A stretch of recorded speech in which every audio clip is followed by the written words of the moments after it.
Hi everyone. It's Girl Scout cookie time. We really should do a confessional. How many cookie boxes have you bought so far?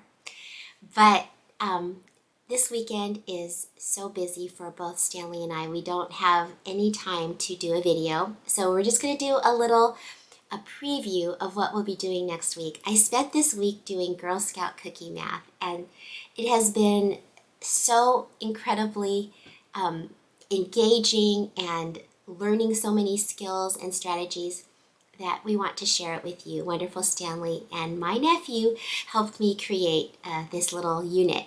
So we're going to do it next week, and you have homework. All you need to do is get yourself a Girl Scout cookie box. It can be empty or full. You can share it with your students or not.